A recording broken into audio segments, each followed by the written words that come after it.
guys, it's Sara here from the American Pit in Daytona Beach, Florida, and we're hanging out with Surfer Blood. How you guys feeling? You like being down here? Yeah. Love it. Yeah? It's hot, but it feels good. It's Got great. to see the ocean while I played today. I know, that's pretty cool.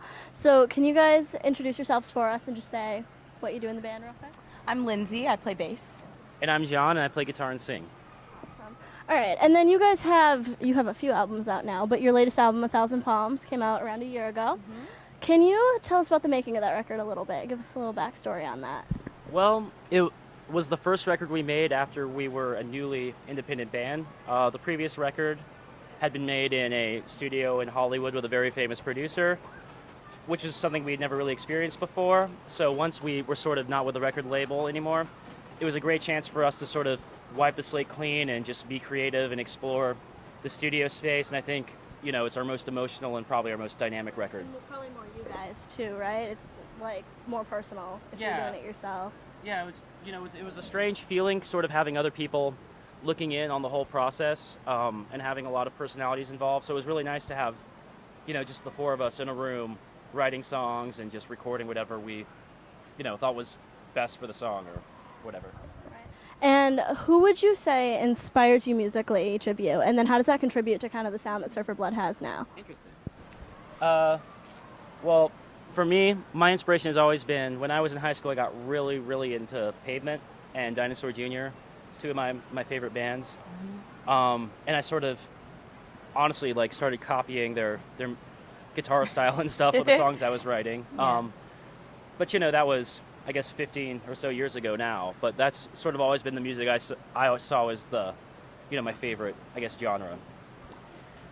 Interestingly, I was really, really into the Pixies growing up, and then before I joined Surfer Blood, I got to see them on tour opening for Pixies. So that was a pretty crucial that was an moment. amazing Yeah.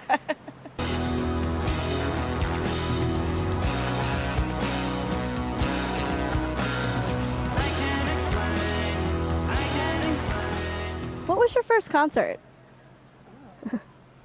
I'm pretty sure my first concert was the Red Hot Chili Peppers. Nice.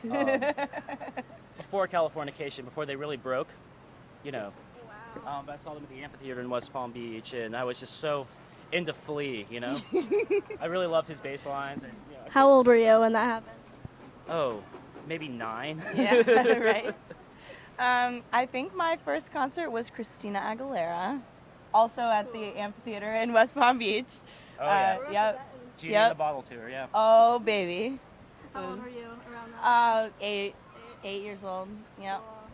All right, and now I heard some rumors that you guys are touring in Asia soon. Is that correct? Yeah, it is. We are playing 6 shows in China next month. A Very place we've never excited. been. We've been to Japan once before, but we've never been to mainland China. And we're playing all over the place, 6 cities, and it's just going to be, I have no idea what to expect, but I'm sure it's going to be wild. I'm sure it's going to be quite a culture shock, which is something that, you know, traveling is a really, like, mind-opening experience. So Anything specific you guys are looking forward to that you can't wait to happen when you get over there, or is it all just kind of a surprise? Well, I didn't realize this, but a reporter from China who I did an interview with told me that Wuhan, a city we're playing, is sort of the DIY punk-ish capital of China. Like, that's where all the old punks move, and they open up venues and bars there. So I think that's going to be really interesting to see that. Yeah. I Yes. also can't wait to see the Great Wall, because you can see it from space, and that's a big deal. It must be pretty darn big, right? Take lots of pictures, send them to us. Thank you.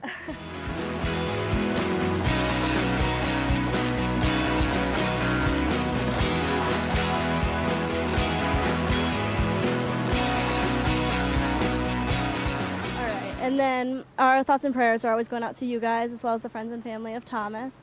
Can you tell us a little bit about the benefit show you guys are doing for that and the cause behind it? Well, our friend Thomas, who was in our band for 6 years and was, you know, a huge part of the band and probably the reason we ever started touring in the first place, he had a year and a half long struggle with cancer, and he passed, unfortunately, pretty recently. And his family and his widow are having a memorial service down in Palm Beach County pretty soon. So, a lot of our friends are going to be in town. So we figured the night before we would play a free show at this place called Guanabanas that has always been really good to us in the past. And, just a place for fans of the band who, want to come out, and friends and family and stuff like that to come see a show. And we're accepting donations for his wife. Unfortunately, his family and his widow have been stuck with, a few $100,000 in medical bills that just haven't gone away, so they still need all the help they can get. And we're happy to have the opportunity to get the community together and definitely, yeah. We're happy to have you guys in Jupiter, Florida for that.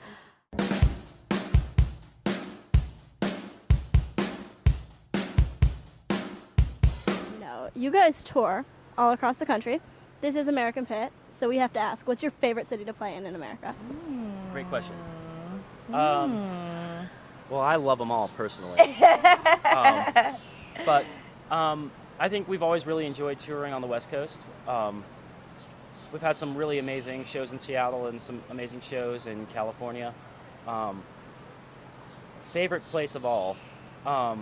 That's a tough question. Mine, hands down so far, has been Pioneer Town in Joshua Tree, out in the desert. We played at this biker bar called Pappy and Harriet's that was legendary. It's a legendary place. It's where all the Hells Angels used to go. It was their watering hole, and now it's a venue with an amazing sound system and, and it's great in the barbecue. In the middle, literally in the middle of the desert. Yeah. Just wild spot. Well, we're always looking for different places to check out for people.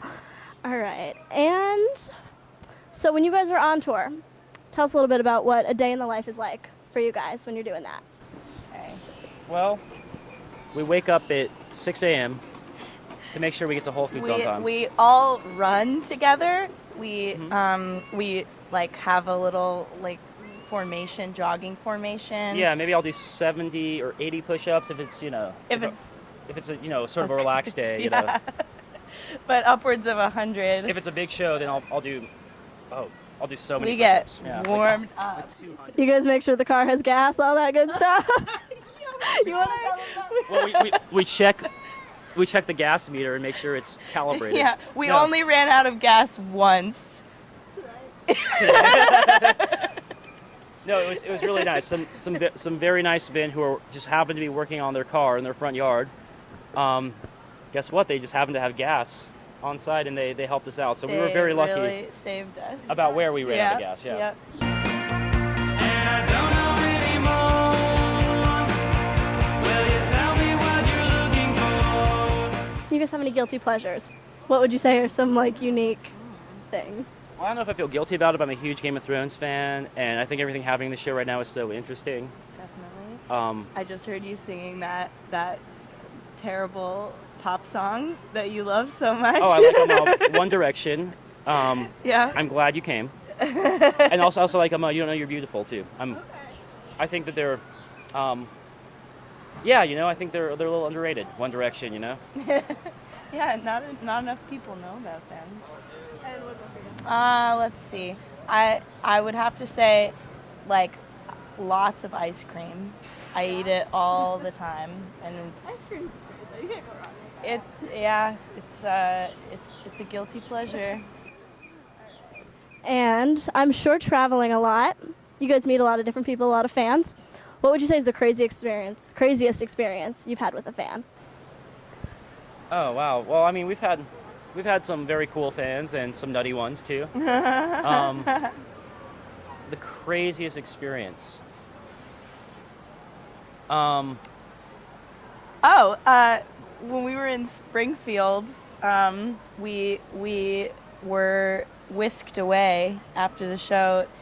I was thinking that this place called the Underground was going to be a club. We thought we were going to a dance club called the Underground. Yeah. But it turns out it's like a labyrinth under the city.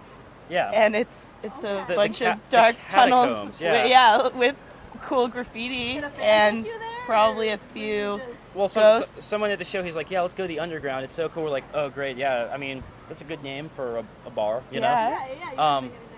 Next thing we know, we're literally in the catacombs of Springfield, Missouri. Wondering And if we're going to make it out We're alive. just thinking to ourselves, why did we just follow a stranger, a virtual stranger, into this labyrinth?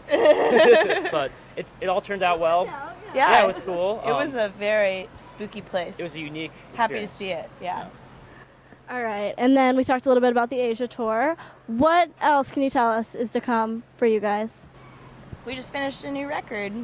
Yeah, we have recorded a new record. We have 10 new songs. They're all kind of long, but I think that's a good thing. It's definitely our most epic record to date, and it's very I don't know. I'm just really proud of it, I guess. And it should probably be coming out early next year. Awesome. We're definitely going to be on the lookout for that. We're all excited for that. All right. So again, my name is Sara. We are here in Daytona Beach, Florida, with the American Pit, and this is Surfer Blood. You guys have anything you want to say to your fans before we go? Love you. Thanks.